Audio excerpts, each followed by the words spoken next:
Jake, what's up, dude? How goes? Not bad, man. The boss. He's Is in that the your house. is that your intro? You don't say hello, welcome to Scramble Squad or any shit like that. You're just like, hey man. It's like we I just just opened up a fucking Zoom call. yeah, I just cut right into it. Yeah, And I already have one in the swear jar. yes. Oh, I like that. I like that for me. I'm planning on making quite the contribution to your swear jar today. So let's get I'm it. for it. It's fucking I'm for Masters it. Week, baby. There's two. See, What that's what how is it per that's swear? Is one swear like is fuck like 5, shit like 4? No, it's just no. $1 each. It's $1 each, and then whatever the poll is afterwards. I mean, honestly, I think this is an appropriate time to throw the swear jar out the door Right out and the just let it fucking roll. window. 100%. Because we're coming in hot and hurry. So, yeah, welcome to the Scramble Squad, ladies and gentlemen. That's our intro. The boss is here. Isaac isn't. It's all right. We're filling in for the meantime. I'd hardly say I'm a Yeah. boss, but I appreciate it. He oversees everything, gives us very good advice, which is that we're doing a good job, and we appreciate it. Believe me. Whether that's actually the case, we don't even know. You guys, the Could be listeners, capping. obviously are the could be capping. Yeah, they're the ones dictating it, though. So we'll see. So But if you anyways, like it, if you like the Scramble Squad, if you're liking what Darren's saying, if you like the way the words are rolling off of his tongue, make sure you like, subscribe, leave a kind review wherever you get your podcasts, and be sure to follow at Shaped by Sports on Instagram and at Scramble Squad Pod on Instagram. I got you, Darren. Jake, this is the best intro I've probably done. I'll introduce myself here too. For those of you who have not heard my voice before, I am Jacob, and I am one of the hosts of the Diamond Gems podcast, which is our baseball podcast under the Shaped by Sports umbrella. So, yeah, what's up? Happy to He's be really here. the mastermind behind all of this, so everybody knows. Like he is really the mastermind behind it all. That's it. That's all I have to say. We're growing. We're getting this We're moving. grown. Yep. Join us now. Follow us. Yep. Follow Because along. by 2030, you're going to be begging to get a listen. Mm-hmm. All right. So Jake, you already mentioned it. It's a Masters week, man. Yes, sir. One of the only And weeks I actually care about in golf. See, and this is exactly the reason why this episode is so important to have and to bring up. Because, again, it's the fucking Masters. And it's the event that even people who don't know about golf somehow find a way to know about golf. Okay? It's just one of those episodes, more so a tournament, that brings everybody together, whether you're a golf fan, not golf fan. You just always find a way to have it on the TV. So, Jake, one of the big ones coming into this week, Isaac and I kind of talked about a timeline for Tiger's recovery.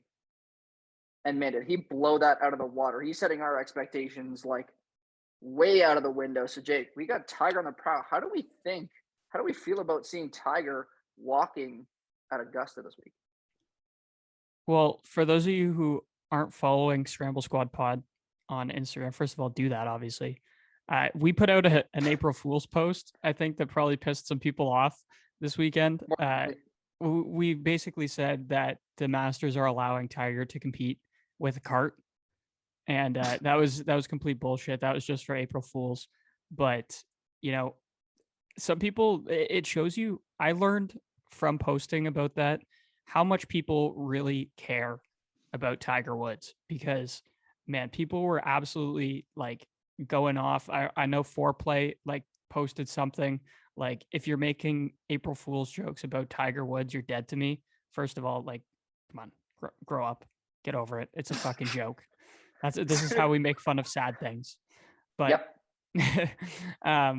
Yeah, man. I watched a little bit of his like press conference or whatever, where he was, or an interview, wherever the fuck it was. I just saw it on my Sportsnet app this morning, basically. Mm-hmm. And he was just chatting about, he said, as of right now, definitely playing.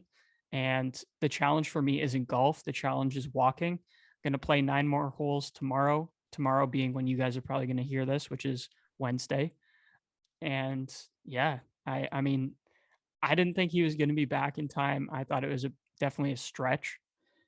How much do you think though that this like actually affects his ability to win? Because we were talking about it before we got on here, and his odds to win are like plus 5,000. That's like right behind like the Shane Lowrys and people who have been competitive for a while lately. And you know, he's like plus 500 for a top 20 finish. That seems a little bit you know, I just feel like that's kind of unrealistic at this point, isn't it? Like your legs I are would, important to you. especially in a golf swing and walking. Yeah. That's definitely. I honestly think a couple things. One, the Tiger hype is what it is because of just how he's revolutionized golf. He, again, it's not so much. First of all, we weren't poking fun at his situation. Just to point out,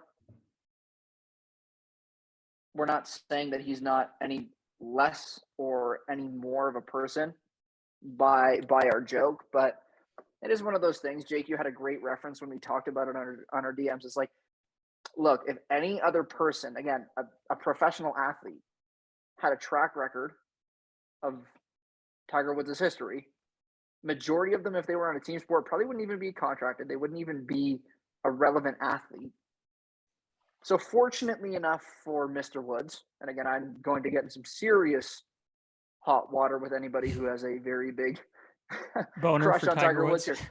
Yeah, 100%. That's appropriate. But just the biggest rager on the planet. Like we're talking like whip it out 24/7. Like, look, Like hit a drive down the fairway with the rager. with the rager, yeah, and then walk down with it dragging on the ground for the tee block. Like we like Tiger. That wasn't the whole thing. It's I love just like Tiger. what? Yeah, me too. I'm a big Tiger fan. How can you not? Yeah, He's a GOAT. He's literally the greatest of all time. I have nothing but, well, I have some things to say about him that I won't say, but I mean, yeah, it is what it is. The guy isn't he's not who you would want to tell your children this is who you should be as a human being, but as a golfer, fuck yeah. Yeah, like as an athlete, Yeah. as an athlete to set the standard 100%, and that's really the big thing that is, in my opinion, is really touching on why Tiger Woods' odds to be a T20 and to win is that high, is because track record shows, again, coming off of what I think it was 2008 when he had a broken shin, like the You know bones that better than me, connect into buddy. his knee. Yeah, I'm pretty sure it's his tibia and his fibia. The shin bones that connect into his knee were broken. I'm pretty sure he was playing on like a torn ACL and still found a way to beat Rocco Mediate in the 2008 US Open, which at the end of the day, again, check that. I don't know. I think Jake is doing that right now. But with that being said, like his odds are what they are because day in and day out, he's proven that his athletic prowess is what sets him apart from every other golfer on the planet. And it's kind of crazy to talk about that because Tiger Woods is almost in his mid 40s now, and he's still more athletic than the majority of golfers. Now, obviously, coming in, you're guys from college, your 21, 22, 24-year-olds who are now getting weight programs emphasized early on at a young age to really hammer a golf ball. The focus of weight room, yogas, healthy bodies, healthy minds, the way it kind of has changed, obviously, but you can thank Tiger for that. Yeah. Which, again, looping it all in ties into his odds, in my opinion, because we've seen day in, day out, week in, week out, year after year, Tiger Woods somehow finds a way to come off of injury or battle through it and come out unscathed, at least as far as performance in a rank goes. Now, what that does to his career longevity, I don't know. Yeah, Jake, what do you got for me? Yeah, so I just looked up his injury, and this is straight from Wikipedia, so it's the best information because anyone in the world can write it. Yeah, I just changed it actually. Oh yeah, okay. So this is Darren's this is Darren's take on what he was dealing with back in 2008. 2008. So apparently 2 months prior to the tournament, Tiger had arthroscopic surgery on his left knee. During his rehab, he sustained a double stress fracture in his left tibia. There you go. Throughout the tournament, it was clear Woods was in pain. I do remember that as well. And the general feeling that, he was returning from the injury too soon. But yeah, he ended up playing. And he had ACL surgery after the tournament, which, like you said, I think people are kind of saying that it seems like it was like made worse by him actually competing in the Masters. Oh, it was. And he ended up missing the rest of the season after that with ACL surgery. Oh yeah. Did you have ACL surgery, Darren? No, I had meniscal surgery. Okay. Thank God. Yeah, so I dodged a bullet with mine. So for those of you who don't know, I used to play some pretty competitive football. And as I'm sure everybody knows, the football players at under 18. Death sentence for your knees. Surgeries are a common. Yeah, that's for sure. I wish mine was heroic. It wasn't at all. It was horrible. I was doing a warm-up. I was literally doing butterfly kicks. And I kicked my knee back, and the cartilage just popped out of place and didn't go back. Doesn't sound fun. Don't worry. It sounds bad, but it's not. They went in there. Arthroscopic surgery is really, so the thing is, the surgery that Tiger would have had is actually really invasive. It doesn't take much on your body at all. It's non-invasive. 3 little slits. It's really non-invasive. My bad. Thank you for the correction. It's late, but I'm awake. So, I got you. Apparently I'm not, because I don't know the difference between non-invasive and invasive is. But but yeah, so arthroscopic surgery, they do 3 little, I would say, cuts that are about 5 centimeters. Mm-hmm. Not even that. Teeny and then tiny. they go in with, very small. And they go in there with instruments like a little that are about camera, the width of a pencil. Yeah. Yep. And then they just go in there and fix up things. Do a couple zippy zaps. Yeah. So what they did to mine was they actually, thankfully, I got in there in good time that the cartilage stayed fresh enough for them to fold it back over and stitch up. But for the majority of people, not that you guys need to, we're venturing way off here, but they usually cut the cartilage out. And what I got told was if they had to do that, I would have had to been going in for knee surgeries every 10 years to get the cartilage replaced, because they would actually put a synthetic one in my knee, given my age. So you could say I dodged a bullet, but yeah, to get ACL surgery and then to come off of it, like if he plays, and this is going to be the really big factor. If Tiger Woods coming into the weekend is in some sort of contention, Jake, you and I both know that he is going to find a way or try to find a gear that he hasn't touched since prior to a car accident. And I think that is what really scares me for his leg and for his overall health. Oh yeah, because obviously, like, he didn't learn from 2008. Clearly, he's back at it. Well, that's the thing, right? Like, try to tell an athlete at that caliber that, oh, you're hurt, you can't play. Like, absolutely, it's the same thing when he played. He said, "Fuck that." I literally, they have it on film in a documentary that I watched a couple weeks ago. Actually, he literally said no to the doctor. "Fuck you, I'm winning this tournament." A day before the practice round started, and then ended up going and winning the tournament. The doctor was like, "You're stupid to even be up and walking, let alone golfing." And he's like, "Yeah, no, fuck you. I'm going to show you. You're going to win the tournament." And he did it. So why am I doubting him now then?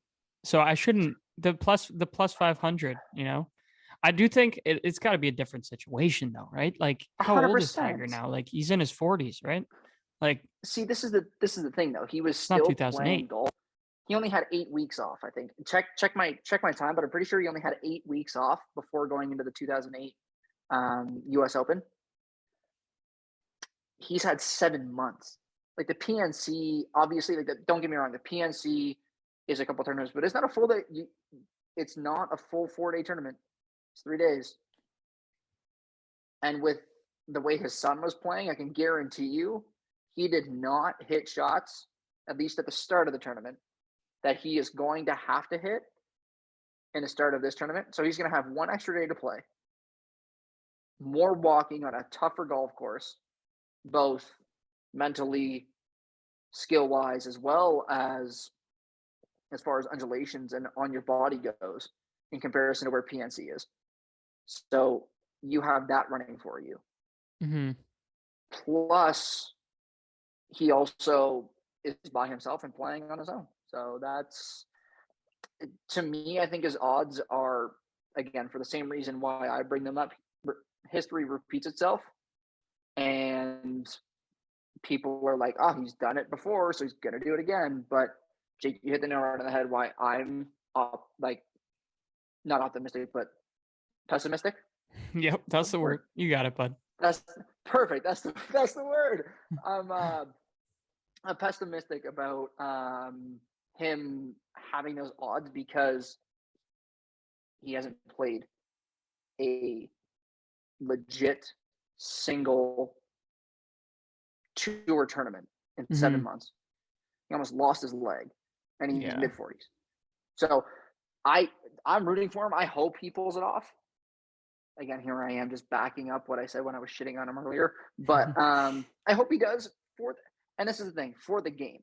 If Tiger Woods is good, golf is good. It'd be a hell of a story. And always. That's what's selling. Yeah, 100%. And I'm glad it is. It's nice to see, but if he withdraws on Friday and or shoots like 20 over, I mean, this is a case for Tiger where him showing up to the tournament is a win for the PGA and himself, regardless of how he shoots. Mm-hmm. If you have someone else you wanted to watch at this tournament, though, you might as well just fucking not even tune in because the camera's just going to be locked in on Tiger the whole time. 100%. That's the one thing I do kind of dislike about, anytime Tiger's in a tournament, it's like 75% of the coverage seems like it's on him. So if you actually I'm assuming if you're listening to a golf podcast right now, you're probably pretty deep into golf and you probably have a couple favorite guys on the tour, unless they're like, right up there in contention and they have to show them. You're going to probably be seeing more of Tiger no matter how poorly he's doing. Jake, unless they're playing with Tiger, right? I guess, yeah. Yeah. True. No, you're so right, though. Because the media coverage is all about, especially now, look at the story, look at the comeback.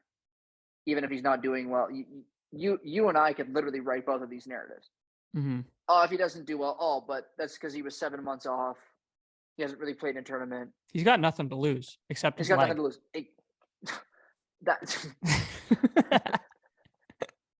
Nothing really to give up here. That's okay, Tiger. You don't need it. You're fine.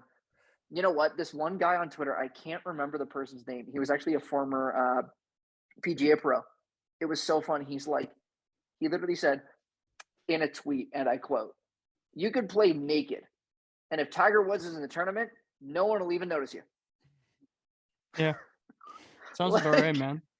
It was actually so funny when you brought it up. I was like, I need to find this tweet and post it on our IG, because it was like, I read it and it was so true, because the media, this is like when they were like, Isaac and I in the prior pod were talking about like the Tiger trackers. Mm-hmm. And man, what the fuck? People tracking this man's airplane, like, relax. Yeah. People knew that he was in Augusta because they had like his flight itinerary. Like they knew where he was flying around. That shit is creepy, bro. But I know, like, that's next level shit. That's what I'm talking about. Those are the people that got offended when we made a joke about the Masters allowing him to, to take a cart.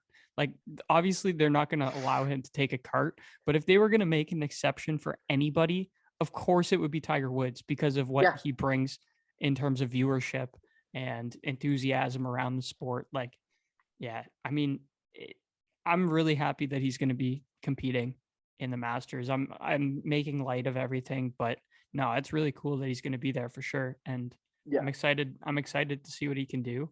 I'm a little bit like you, Darren, a little bit less optimistic than most people might be that are big Tiger fans. But I also don't know that much about golf, so maybe I'm wrong.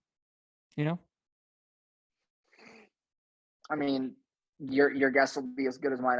You know what? That's the beauty part about golf, though, and that's the thing. Like, there are a lot of golf courses, there are a lot of events, there are a lot of circumstances where you can get shocked regardless by anybody who pits a ball and a tee in the ground. Mm-hmm. It's the thing. Yeah, you have a couple good days. So here's one to think about, Jake, and I'd actually love to know how well this would work for PJ viewership. I'm telling you, if any of these people choose to capitalize on my ideas, I like 5% royalty. That's all I'm saying. That seems fair. I think it's fair. Let's hear the idea though. Is it good? Is it worth 5%? I think it is. If you had Tiger Woods actually in a cart playing in that, and they had a Tiger Cam where they put a GoPro inside of his cart so that he could talk to the people and talk his routine through in the Masters, would you pay per view for that? I wouldn't. Do you think that there would be people who would? Oh, 100%. If people will track this man's planes, of course. Are you kidding me? Could you imagine? I would. I wouldn't pay per view it because it's not something I would need to see live. But like, no. Let me snake that footage from someone that illegally streamed it afterwards, and then I'll watch the post game footage of that. But like, do you remember when they did like you could do that? I think it's like when they did the match with Phil and Tiger. I'm thinking that, but at Augusta. They have him like in the cart, and it's like carpool karaoke. They have like that dude James Corden or whatever is just there for like one of the holes. Oh He's just there chopping it up in between shots. Okay, so Isaac and I, we speculated about Augusta. We're gonna change the topic, Jake. We're gonna get off Tiger Woods and we're gonna move to the Masters and where it's played. Because Isaac and I actually have very strong opinions about this golf course. So first things first, I'm going to ask, is this on your top 5 bucket list? If you had the opportunity to play any golf course in the world, if you had 5 options, is one of these on it? And by these, I mean Augusta. I mean, as an avid listener of the show and as a brother of Isaac, I know that the correct answer that you guys want to hear right now is no. Mm-hmm. But my answer is yes. I mean, come on. It's got to be. Like, I'm sorry. I understand that it might not be the most. It's not. I do like the natural courses, and Augusta is the complete opposite of that. And I think that I also am a huge stan of well-kept, well-maintained golf courses, as much as I like the natural one and stuff. For those of you who are unaware, which is probably everybody, I actually worked at St. George's Golf Course in Toronto, which was at the time that I was there ranking top. It was number 2 when I was working there in all of Canada. So pretty good golf course, host of the RBC Open, Canadian Open. And thank you for referencing that, Jake. So people are actually going to get a taste of that this year. Yeah. Oh, is that where it is this year as well? Isn't it at St. George's? I don't know. I don't work there anymore. Yeah, I'm pretty sure it is. Yeah. Okay. So very well kept, well manicured. That was like kind of what we were all about. Like, there shouldn't have any like dry patches or anything like that. So I also thank Jake for his work on this golf course. By the way, that's all I'm gonna say. Sorry, Jake. Yeah, my work from there from like 3 years ago. Nope. Hey, remember, it carries over. Thank you. Prior work leads to future success. Okay, That's it. So I never fucked up. I actually didn't ruin anything at that golf course. I did an immaculate job. So when you're watching the people on the greens, just know that my feet have walked that in steel toe boots. I have plantar fasciitis in my feet right now because I had to hand mow walk mow the aprons from like hole 4 all the way up, all of the approaches. Same with 9. It's like they're too narrow Serious? there to take one of the Oh my sitting God. mowers in. So I had to like spend like 6 hours a day walk mowing approaches, and it was basically like literally like half a fairway. I was walk mowing half a I'm gonna fucking say those are fairway like and steel toe couple. boots half the That's time. 125 yards.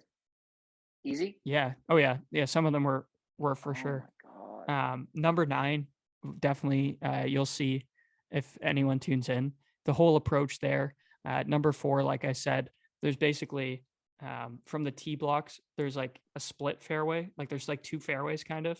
And the second fairway is like technically the approach.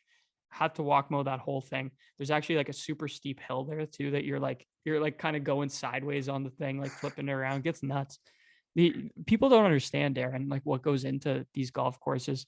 Again, just sticking with St. George's too. Some of the bunker faces Mhm. completely flat.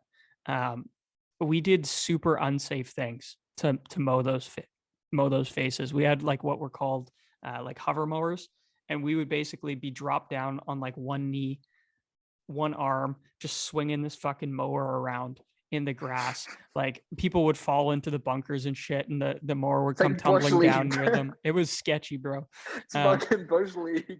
also we had coyotes to contend with. Sorry, I'm going so off the rails here, but I'm just having like That's some okay. flashbacks. Oh, you're good.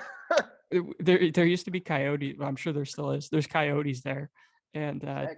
the one time I was like raking a bunker, and I always had music in, just jamming, and a couple of the homies came up to me, and they're like, "Bro, there was a coyote like right above you, like just eyeing you up, like he was literally gonna eat you. You weren't paying attention."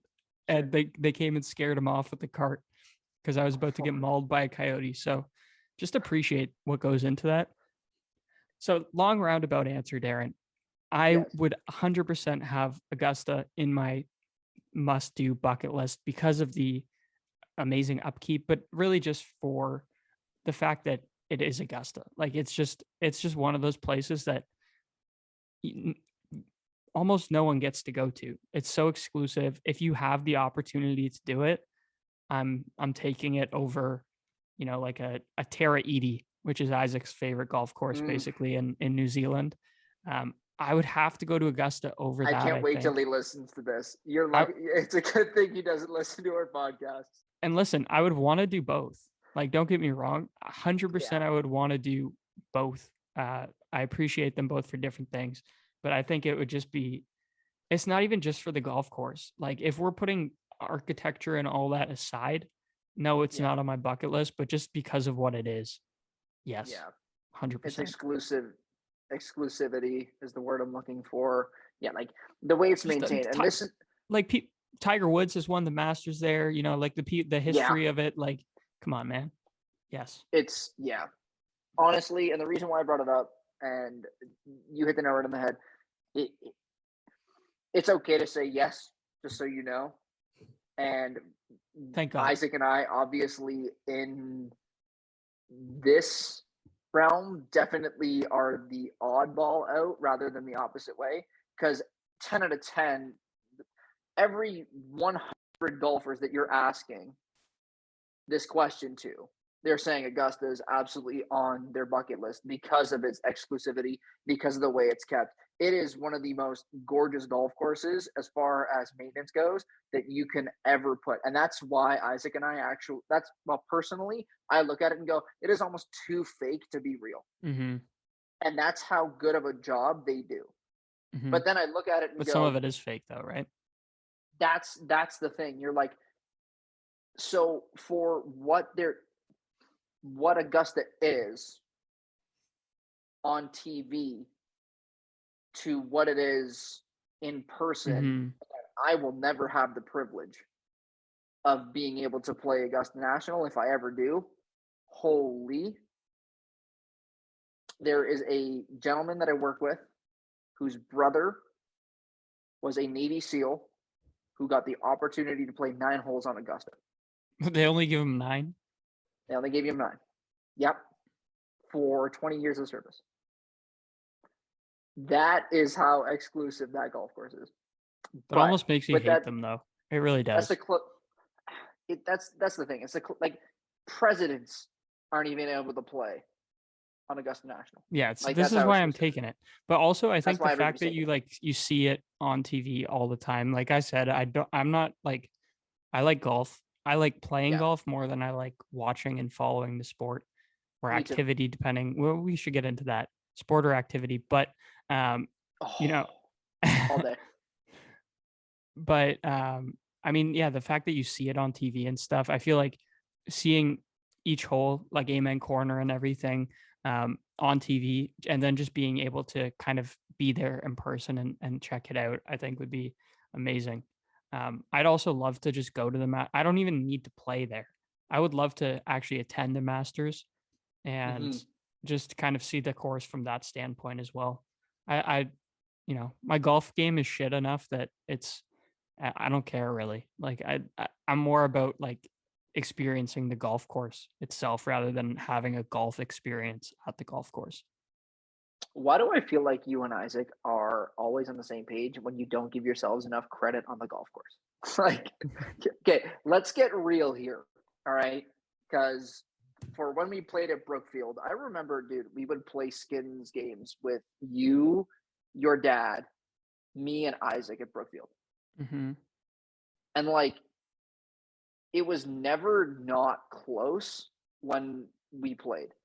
Like, I remember, honestly, every time we would play, there was a guaranteed 7 or 8 holes that any of us could have easily had the opportunity to win, and one person over the other. So, like, I would pull it up with a birdie, and your dad might birdie the hole. Mm-hmm. And then you would birdie the next hole, and then Isaac would birdie. So, like, just so where I'm going with that is you are good at golf as much as you don't give yourself enough credit. Well, thank you. Isaac does the same. Also, when we used to play at Brookfield and shit, you were still like learning the game. You weren't a scratch golfer yet. I guess. I mean, to be fair, I had lessons when I was like 12, I think, for like a week. It was like one of those like summer camp golf things. That's the only lessons I've ever had. Other than that, I've been completely self-taught, and I play. I mean, we played a lot back then, but the last like 3 or 4 years, I get out like 3 times a year. So I definitely think that if I were to, actually get play more for sure, and get some work, like some actual advice and lessons and stuff, I feel like I could get myself down to like a 5 handicap, that I could do easily. Sure. Actually, I'm confident in that I could definitely be like a 5 easy, if I put the effort in, but I don't. I might though. Who knows? The thing is, Darren, I love playing baseball. Loved past tense playing hockey. This year, I went out and it felt like I tore something in my hip after playing goalie for the first time in like 2 years because of the pandemic in Canada here. Hockey was not really a thing that was going on. So I jumped out there too early, got fucking shelled, by the way, letting 12 goals. That's besides the point. But to be fair, though, the score was like 12-9. So it was, sunburnt. There you go. Beauty. Yeah. I'm glad we got the reference. Yeah, of course. I'm a bad goalie. I know the reference. You're better than me. But I tried my hand once. That's like a sport though that I'm done with now. I think I don't think I want to play hockey anymore. It's too physical. I'm too lazy at this point, physically. And golf is maybe something I could commit to a little bit more. That's the beauty of it. You could be a good golfer into your 60s easily. Well, yeah. Look at Bernhard Meyer. Yeah, Fred Couples. These guys are making millions of dollars playing on a senior tour when they came off of the PGA tour making millions of dollars. Like, duh. There are PGA rookies that are finding themselves on the Champions Tour, meaning that they are rookies above the rookies to the PGA, might I add, at above 45. So if that doesn't Everybody knows good golfers that are above 50. I can guarantee it. Everybody knows good golfers above 60. Hell, Mhm. everybody knows a good golfer or two who are above 70. I'm telling you that right now. Dudes will hit like 190 drives, but then just You have will immaculate short games. old man golf. I'm telling you, the stories that people can tell you about their local pro or their local old dude at the golf course that will dust you for a hot quick skins game because he hits the ball in the fairway, hits the ball up close to the green, puts his ball 2 feet to the cup every time. Doesn't ever hit greens. Doesn't matter. Still finds a way to shoot 2 over. And the only reason why he shot 2 over was because he made bogeys in the par 5. Yeah. Dude, there's this guy. I don't know if Isaac's ever told this story. I'm just on here just taking over, telling fucking stories on Masters Week That's now. So fine. I apologize to the listeners if this is not entertaining to anybody. But there was this guy at Gray Silo, which is where Isaac and I worked for a while. I got him his job there, so he better be thankful for that as well. Shout out to him. Yep, Yep. shout out to him. But Gray Silo, there's a member there who has one arm and is a really good golfer. Like, would absolutely eat me for breakfast. He's unreal. Guy hits tanks. Really interesting dude. I've talked to him a couple times just out on the course as well. And he has like just a beautiful one-armed swing. And yeah, Jake, do you remember his name? no, I don't. Unfortunately, I'm really bad with names. I remember him Okay. telling me how he lost his arm though. I don't know how. I don't know how that got brought up. Actually, no, he didn't tell me. Someone else told me. But There you go. yeah, basically a cool guy, and interesting that golf is one of those games that is for everybody. Well, it's not for everybody if you want to talk about the financial aspects of it, but Oh, it's one of yeah. those games that I think is fun for everybody Accessible. if you can It's if you can play accessible it. to Yeah. everybody. Yeah. I get it. Actually, it's now that you mentioned that, this is actually really cool. I did a fitting, one of my first ever fittings at Golf Town when I got a job there, um, in Calgary East at Sunridge. There's a gentleman who is a scratch golfer with one arm, and he has a prosthetic that he puts on the other one, and he plays tour events, Damn. and he's like consistently top 25 in almost every single one. I got the opportunity to fit him, and holy shit, have I honestly, I don't think I've ever seen someone who hits a golf ball that pure with driver and woods ever. That's sick. Like, honestly, God, he could you could ask him mid swing, just like a professional mid swing, draw, cut, whatever you want. Hmm. Snap your fingers, hit it. Damn. This the Middle of guy his that middle of the his guy that driveway. I'm talking about didn't have a prosthetic. He just had one arm and he just fucking See, clapped it. that's even more spectacular to see. Can Yeah. you imagine? Like, I could I yeah, I say this openly. I suck with two hands, let alone one. We Okay? all of that. Oh man. Sorry. Oh fuck. Sorry, my brain went in the gutter. Yeah. Yeah, you're good. You're good. It's fine.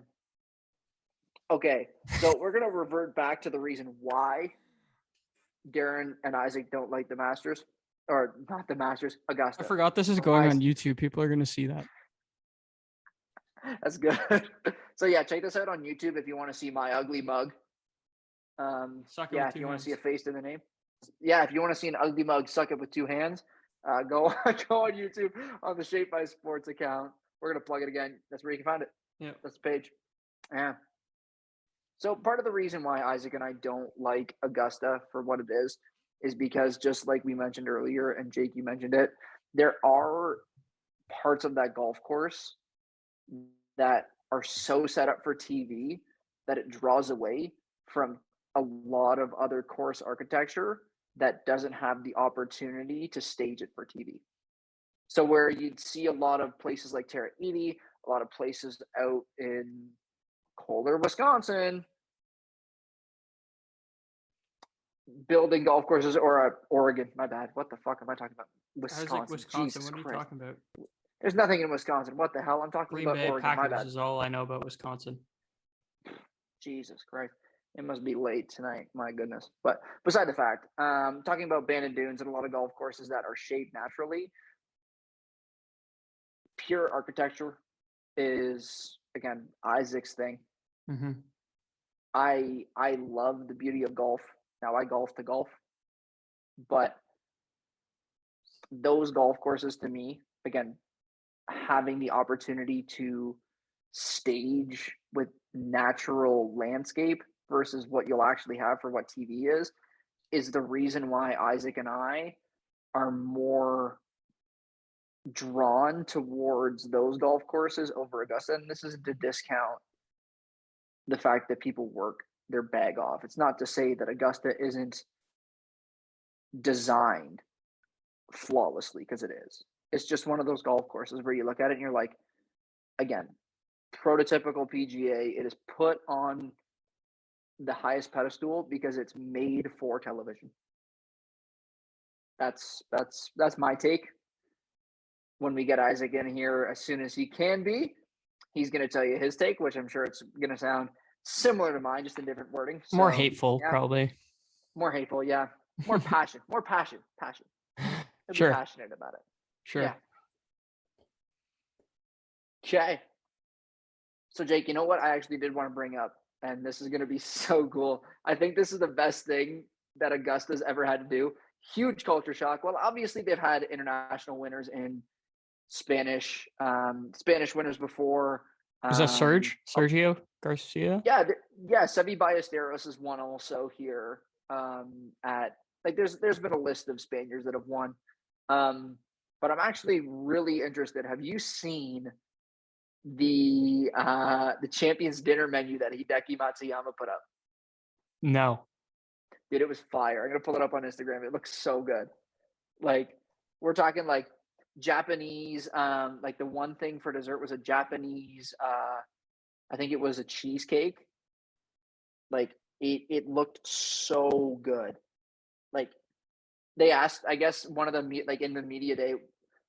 So just so everybody knows, there were actually other golfers that presented or participated in the media day that wasn't Tiger Woods. So nobody saw that though, except Darren. That's why he's filling you in right now.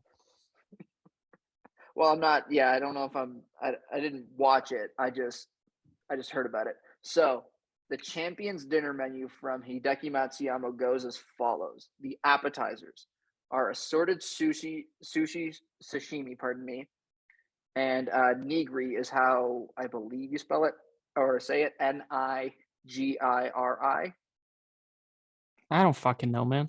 I don't know. Okay. And then he has yakitori chicken skewers. I need to look this up. That sounds good. That sounds lit. Okay, that's just. I don't even eat meat. That sounds good. Okay, so those are your appetizers. His first course, he has miso glazed black cod dashi broth. So that's going to be a soup. It's almost going to be like a sushi soup. Yeah. Which, yes, please. The main course is Wagyu beef. Okay. That's some posh ass steak, dude. So let me get this straight. We just went from sushi to sushi soup to steak with mixed mushroom and vegetables to then have Japanese shortcake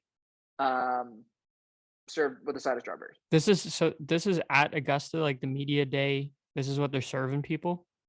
No, this is the Champions Dinner that so when you win, the following year you get to pick the dinner for the Champions Dinner, what they eat. Oh. Interesting. Yep, so that's the one tradition that they do at Augusta. When DJ won it, it was like it was all barbecue, like fried chicken. It was a lot of, again, just Southern shit. Southern Carolina food. And then here you are from his to just a complete culture shock. That's sick. I mean, I'd love to see if half of these guys who are like those old dudes who actually run Augusta have even touched this food before. Bro, Wagyu steak though, they've probably had that. That's like the most like 100%. Yeah, that's like the Americanized Japanese food is like a Wagyu steak, right? Yeah, it's bro, that shit's fucked up though too. They just get the fattest most unhealthy cows, and they chop that bitch up. That's what a Wagyu steak is. Cut it. Yeah. Oh man. You're on YouTube now, Darren. You can get the dance moves going. Are you excited about that? How do you feel about having your face on the web? Good about it? Yeah, it looks like it. You've waited all your life for this moment. And if I don't get 1,000 followers on Insta in terms of an upkeep right away, then I'm not doing things right. That's all I'm gonna say. Yeah, it's a bit of an ask. A bit of an ask, probably is. I definitely don't think I'll have 1,000. I literally have 1,000 in my lifetime. So there you go. asking for a K more right off the get go with one YouTube post, I don't think is gonna be achievable. But that's beside the fact. It's fine. 1,000 golfers. Tune in right now. Darren Giblin, Instagram. That's my personal. But first, you guys need to check out the Scramble Squad pod. That's the link. Well, we're plugging the shit out of this today. Oh yeah, we are. Okay, Jake. You know what? I think we're gonna move on to picks. You cool with that? Hell yeah. So, I like Jake's picks because he kept asking me what my opinion was about them earlier before we got into this. Ladies and gentlemen, if you have a track record on my picks, they are shit. I didn't take all of Darren's advice. I'm very glad for that reason. Yep, because my picks always turn out like shit. I don't know how. Isaac is the one who does a much better job at this. I feel like he actually does his homework. The one time I actually did well. Every other time, I've just fucked the pooch. Besides the fact, Jake, we're going to get right into it. Your winner for the Masters of 2022. Who do we have? You start with the winner? Why don't we start with the top 20s? Doesn't that make more sense? We start with a winner, but if you want to rip top 20s first, no. I'm not trying to break up what you guys normally do here. No, fuck that. I'm telling you my outright winner. Okay, do it. I think people are really going to like this. I put a lot of thought into it, a lot of research. Bet your life savings on this. Take it to the bank. Hold Darren accountable if it goes wrong. Okay. My winner, a good old Irish boy that's afraid of the rain, Shane Lowry. I'm taking him to win the Masters. He's plus 4,000. And, there's clear skies in the forecast. So I think he'll be fine. I literally looked up the weather and saw that, there's no rain coming to Augusta. So that bodes well for Shane Lowry, who absolutely hates the rain and will completely derail his game. He's been playing pretty well this year. And at plus 4,000, I kind of like those odds. He's like top 20 kind of in terms of odds for sure. But yeah, I don't know. I've just I get a feeling. Sometimes I go with my gut and it pays off, and that's kind of what I'm doing. I'm liking Shane Lowry for this. I like that. Plus Irish. I got some Irish heritage, so shout out the boy. Shout out the boy, and not the typical Irishman. What people would probably suspect to pick to win the Masters every year, which is Rory McIlroy. But yeah, Jake, I like that off the board. It's a good thing that rain isn't in the forecast because, again, if someone can explain to me how an Irishman doesn't like rain, I'm all ears because, buddy, you're born and raised in the damn thing. Or at least doesn't tolerate the rain, right? And can't function in it. I get not liking the rain. Like, who likes the rain, right? But some people are just cool with it, But how can you not to function imagine in the waking rain up when you're from Northern Ireland? Okay, or from Ireland. But think about it, Darren. You look outside, you're like, oh, dude, it's such a beautiful day out here. Do you ever see the rain and be like, fuck yes, I'm going outside. This is what I want. Like, unless you're a Labrador retriever, people don't, no one likes the rain. Come on. When I was a kid, I loved it. When I was playing football, I loved rain. It was the best. That's because you're a little crazy man. Because I'm a Labrador. Yeah, you're basically a Labrador human. Facts. You know what? Actually, this is so funny. Whenever people meet me, if you ever need a quick description of how I am as a person, I literally tell people, think of a dog. Mm-hmm. A golden or a lab. That's Darren. Yeah, golden or a lab. Yeah. Yeah. And now you have a golden retriever. who is Dude. snoozing right now. I haven't even heard a bark yet. Nah, he's zonked. He's upstairs and it's great. Good. He's chilling. He's zonked. Yeah. Who you got, If we Darren? were doing this at 7:30, or 7:30 my time, it's obviously 9:30 yours, he would have been up my leg, around the room, going hog wild. Okay. My winner, again, might also come to a surprise for most people. Just off of the fact that he's not really tuned into his game this year. And I mean, honestly, for the majority of the past couple of years, but always has a very good track record at the Masters, has won it several times before. Again, early on in his career, as I'm sure that just gave it away. My winner is Jordan Spieth. Okay. I just think that, again, the way he's played at Augusta is really subsequent to doing well. He always has. He's never not come in the top 20 in 8 appearances that he's played in.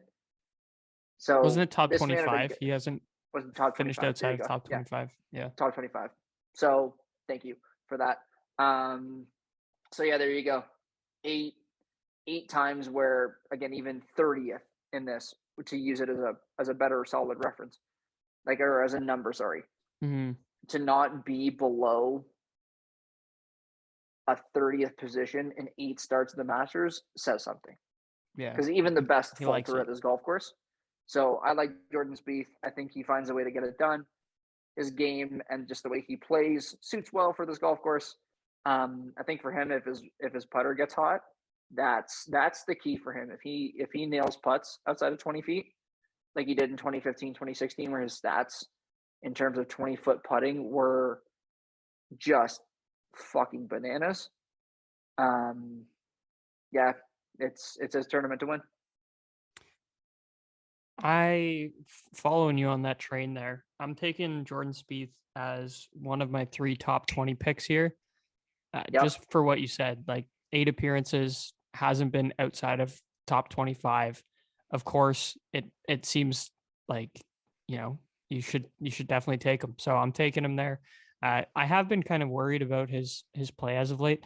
Like you guys have talked about in the past, seems like he's kind of going through something. He kind of has not seemed like himself on the golf course. He could be just getting older and he's changed his attitude and everything. But I don't know, man. There's something off about Jordan Spieth. If you're listening to this, Jordan, hope you're doing well, man. But we're pulling I don't for know. you, There dude. just seems like there's something going on with you. So I hope everything's okay.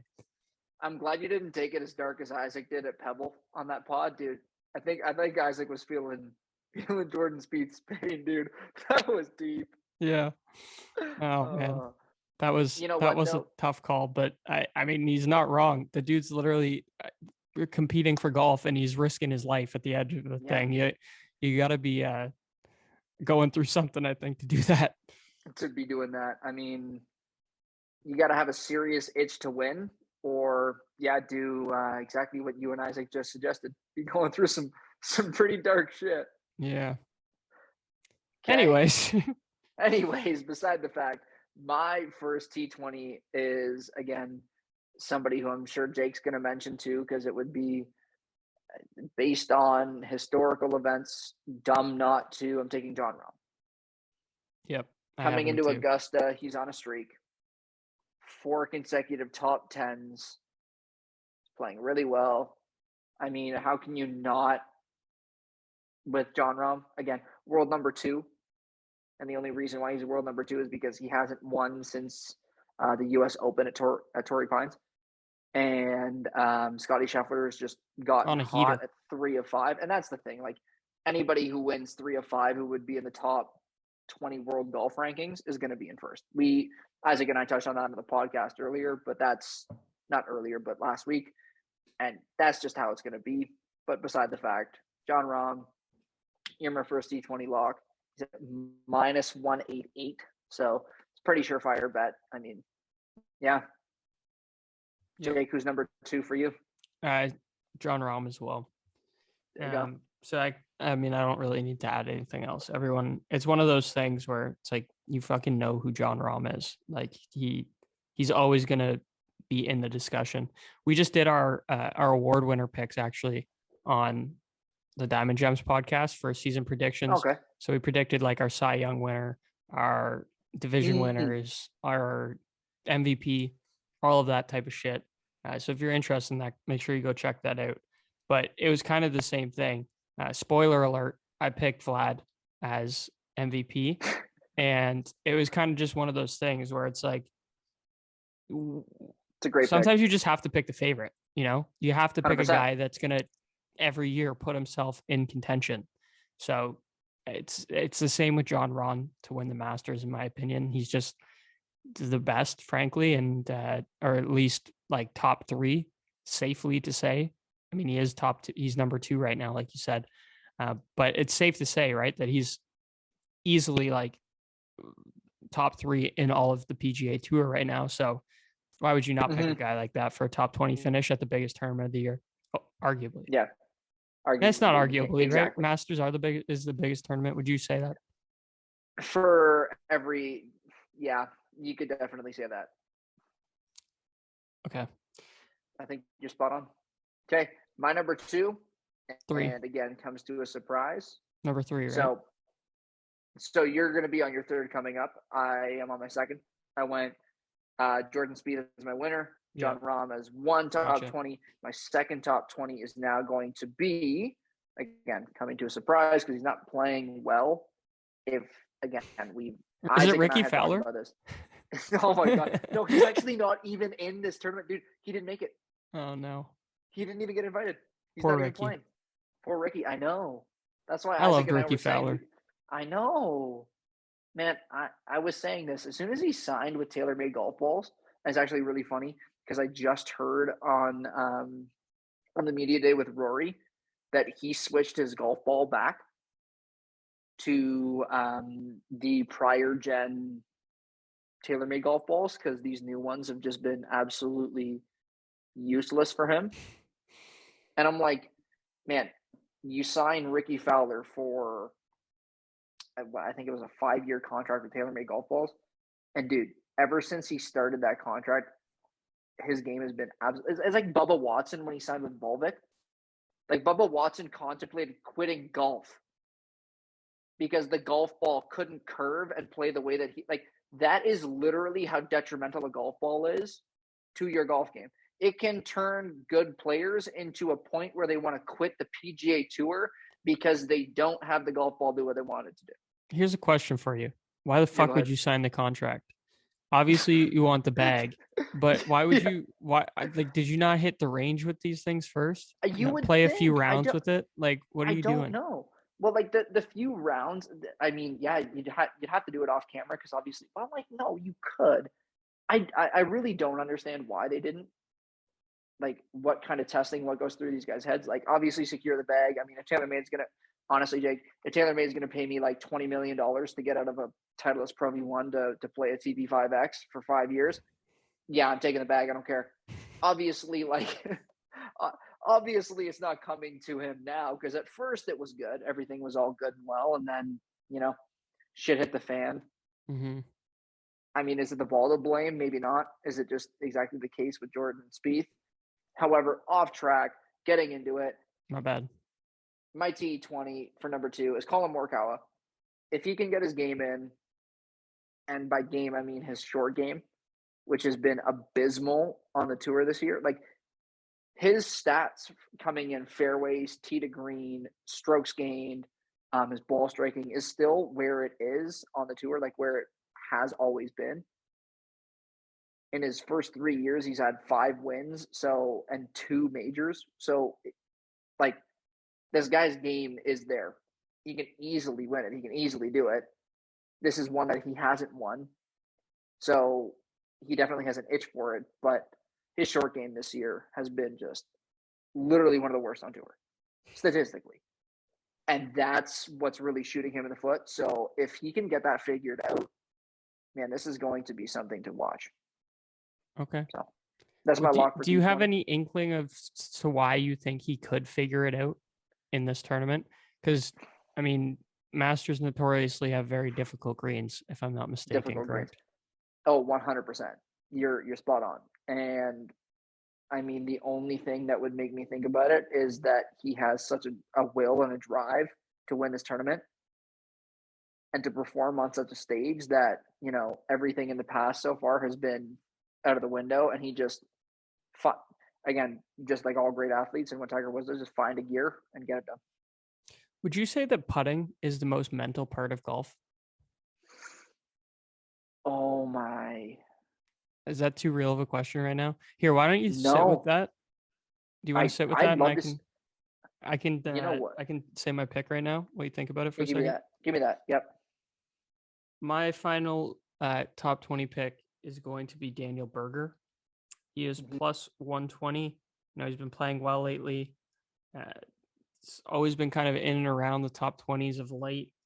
And, this is a bit of a nod to Isaac. He's a big burger eater, big burger fan. He loves him some Berger. Yeah, for sure. And He I does. also do. I think he's a cool guy on the tour as well. Yeah. Also, just should give a shout out to Xander Schauffele, another guy I considered. Also, a nod to Isaac, him not being here, assuming Isaac would probably pick him in some He capacity. would. So, a little shout out to him. And Yep. the guy I'm actually cheering for to win, though, Darren, is going to be Harold Varner III. Goated. My favorite He's a player goat. on tour, Yeah. mostly because he's a Jordan athlete. For those of you that Thank don't you. know, I'm a bit of a sneakerhead myself, so Ooh. gotta love the Jordan So athletes. did you like the college basketball outcome then? Obviously not with No. Kansas winning, but did we like to see at least the Tar Heels make it to Hell the yeah. finals? I had It was the dope. Tar Heels winning too. So Oh yeah, you did. I remember was you close. actually. Yeah, you mentioned that in the group chat, didn't you? Yeah. Man, I was actually pulling for them too. I wanted to see them win. I was saying to my girlfriend on the couch beside us when we were watching TV, I was like, man, I hope the game gets close towards the end, but I want the Tar Heels to pull it off. And my wish came true, but all too well. Okay, back to the question that you asked me. So this is actually really funny. I would say no. Okay. What is? I'm going to tell you the most mental part of golf is your pre-shot routine. Okay. The reason why I say that is because your routine that you have going into things can make or break how you perform on a golf course throughout the entirety of the round. So from driver to irons to wedges to putting, right? It covers like a routine and sticking with something that you've already built that keeps with success, in my opinion, is the most detrimental, and I would tell you the most nerve-wracking because it takes the most time. But here's the thing. If you have good routine and good basis, putting just as well as iron shots, as well as driving the golf ball, nerves can be mitigated really easy if your process is solid and sound. Okay. So you'll have to send me some tips on how to do that. Oh, actually, you know what? I will do that. There's one golf app. You can, obviously, I'm not going to tell you to buy an app, but you can give it a sample if you want to try it. It's called Imagine Golf. Okay. Shout out to Imagine Golf, sponsor the show. Please. Come on the show, talk about your app. Yeah, please do. It's just like Noom. Okay. So it actually breaks down the psychology of routine and pre-shot routine and on-course actions. So it's actually really funny. It doesn't touch your swing. It doesn't touch your golf game at all. It touches what you can do as far as building habits, building shapes, and managing breathing techniques to get better at golf. That sounds dope. It'll help you in everyday life too. I actually think like one of my biggest issues is not the physical aspect, because I really do feel like I have a decent swing and like I can control my movements well and all that stuff, and like have a consistent swing. I feel like where I hurt myself is mentally. I get in my head that like I'm gonna fuck this shot up, and then I fuck the shot up real bad. and that's typically what happens. I'll miss like 2-foot putts, like Jordan Spieth was doing the other day. You know, that's the type of stuff that I have trouble with. So Imagine Golf might actually be a great option for me. But I've been doing some meditation and stuff too. My girlfriend is a meditation teacher. You should follow her as well. Fuck it, we're plugging everybody. Go check out Jasmine Irvin.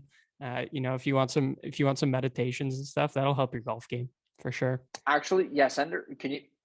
Does she have like Instagram content, or is it like? You can find all of her stuff through her Instagram, but her actual business is Sustainable Bliss is the name of it. And she has a membership that she does through there. And yeah, has a bunch of online meditations. They do like live ones through Zoom every week. And a bunch of recordings are available to members. So if you're interested in that type of thing, you should definitely check her out. A lot of people getting free ads today, Darren. I'm going to have to tell Jasmine to give you guys a little kickback here. Sounds good. I'll probably be the one joining part of it, so no kickback needed. I'm just going to throw it out there. I mean, personally, I never really built a routine into my golf game. I actually would say that breathing has also been meditation has been a huge part of getting better at golf, in my opinion, because you can do, again, this is my whole thing.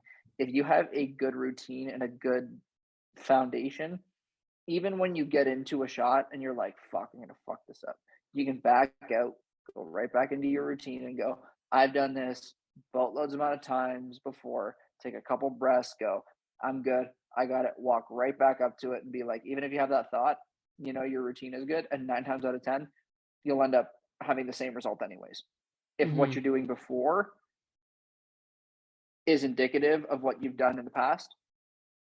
But if you're like, if you fuck, like if you're gonna walk in, you're like, I'm gonna fuck it up, and then you just go into the shot without even doing anything, you're gonna fuck it up.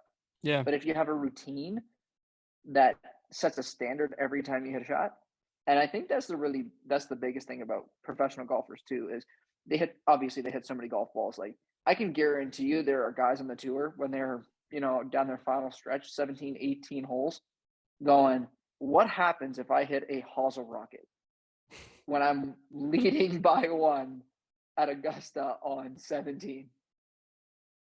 Like, what happens if I duff this? Obviously, that thought doesn't come in their head. They don't portray it, but I can guarantee you there are guys on the PGA Tour who have that thought. Oh yeah, for sure. 100%. I think I have higher hopes for my game this year, and I actually have been thinking that like incorporating some of the practices that I've gained from meditation over the last couple of years, bringing that into the golf game is not something I ever really thought about. But maybe if I incorporate that with a nice little routine, maybe I can save some strokes, and isn't that what golf is all about? I think you can. So for anybody who golfs with me, okay, I'm gonna do this real quick. My third pick, Louis Oosthuizen. Sorry, I took you away from that. I fucked up the structure of the show so heavy today. There isn't even a structure. That's the best part about it. But my thing about what you mentioned. Now, hold on. Why are you picking Louis? I'm picking Louis Oosthuizen because he's always played here. He's always played well here, in succession. Years and years of experience on Augusta. That always bodes well for most. So yeah, that's why I like Louis. He's just gonna get the job done. Gotcha. Yeah, he's plus 130. He's 15th on the PGA Tour right now too. Yeah, that's pretty cool for a guy that's been around as long as he has. He just plays well. He's a solid iron game. He gets the job done. He putts well. He's not like a statistical monster where you're gonna look at it and go, "Whoa, this guy's leading here, here, here, and here." But he's like, again, it's one of those philosophies where being good enough and being in the top 20 in every statistical category is going to do you wonders on tour as far as stats go. Hey Darren, I'm just looking here. How come the Masters purse is only 11.5 million? Yep, that's interesting. That's funny. The Players is 20 million. 20 million, yeah. So there you go. What's the more important tournament? That's crazy. I'm secure in the bag. I'm trying to win the players as much as possible. Get 20 million. It's just because it's the Masters, right? They're like, we'll pay better than the Valspar and the Honda Classic and all that shit. Yeah. But 11 and a man, half. that's kind of crazy. I can't fathom it either. I know. That was one thing that Isaac and I talked about when we were looking at the players. Was like, how is this tournament $20 million for a purse? It's insane. I didn't get it at all. Yeah. Interesting. Didn't get it. All right, Darren. Where were you going? Where were you going with your final? You were saying you were going to wrap something up. Yeah. Honestly, I completely forgot. Perfect. I have one more bad for question. that. Do you have anything else in your notes that you like wanted to go over, or was it like No. were you closing on picks basically? We close on picks typically. Yeah. Just kind of chop up afterwards. But what's the question for me? Okay, I've got one question that I wanted to bring onto the show, and it's not even a question, more of like a. No, it is a question. So I always get like people that aren't really golfers and stuff will make the argument that golf is not a sport. And I normally counter it with, if you are going golfing and you're drinking beers and you're taking a cart, then I would agree that golf is an activity, not a sport.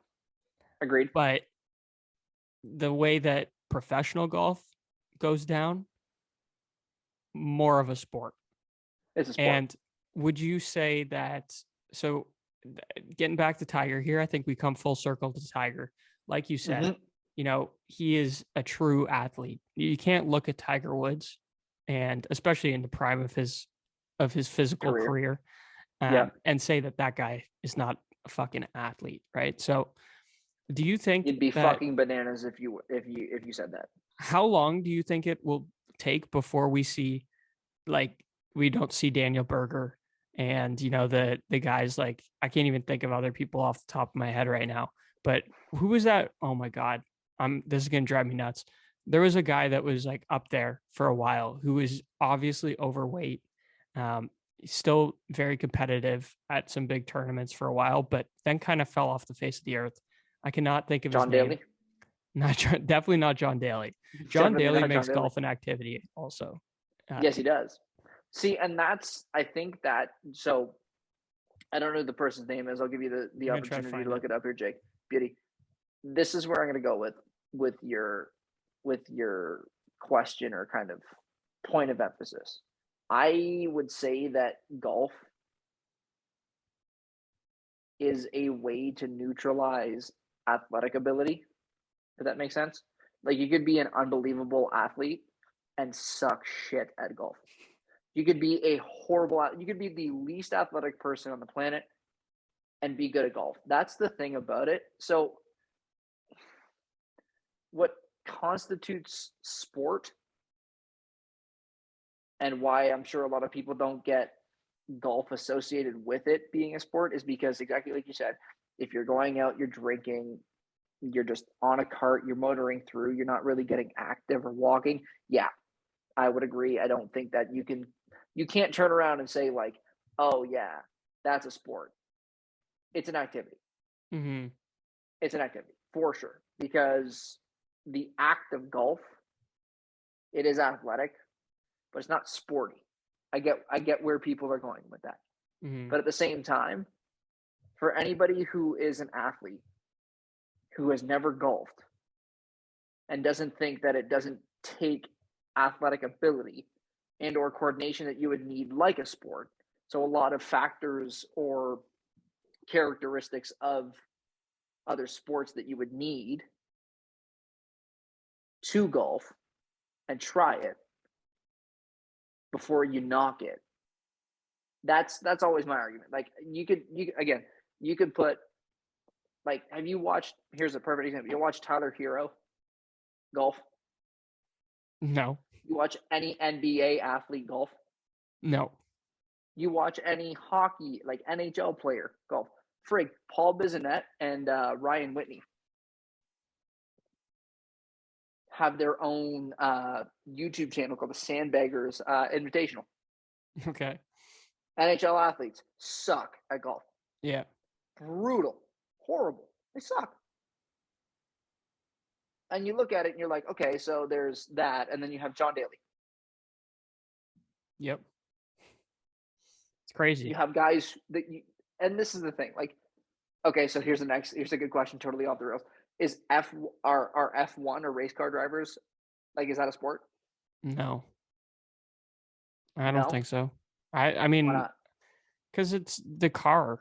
Like the car is like a man-made thing. I don't know.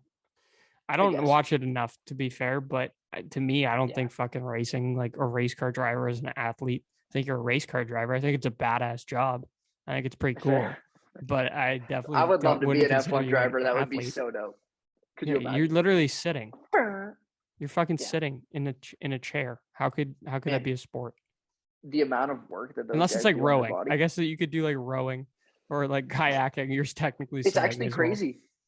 They have to weigh guys. I don't know if you watch this, but F1 they actually weigh guys. And NASCAR. They take drivers' weight before and after race because they lose so much weight from G-force that they actually monitor the levels so that they don't hit on unhealthy levels post race. That's kind of crazy. It's like fighters. Yeah. You gotta come in at Exactly. your fighting weight. Yep, you know it. Dude, I can't find this guy for the life of me. It's driving me nuts. It's okay. Shane Lowry, actually, a bit of a heavier fellow that I picked to Yep. win the Masters. So, Yep. you Yep. know, let's go. Gas equals mass. Or oh fuck, I did it wrong. Mass equals gas, dude. It's 1:15 a.m. my time. So you know what? Yeah, cut me some goddamn slack. yeah, it's 2 hours past my bedtime and it's only 11:15. So I'm a textbook golfer, ladies and gentlemen. I go to bed at 9 o'clock. Yeah, I wake up at 5. get up early. Those nice sunrise tea times, right? You know it. Yeah. Well, Darren, Well, I will let Jake, you wrap this then. dude, it was a pleasure having you on the pod. Thank you so much. It was fun. I Masters want to come week. back, but I don't want to Oh, fuck up dude. I don't want to fuck up your structure again in the future. No, it's fine. We're happy to have you. Believe me. Once we get this going on, dude, we're gonna have once Isaac's back, we're definitely gonna get it going on. I'm gonna make him. I'm gonna make him have you on the pod for sure.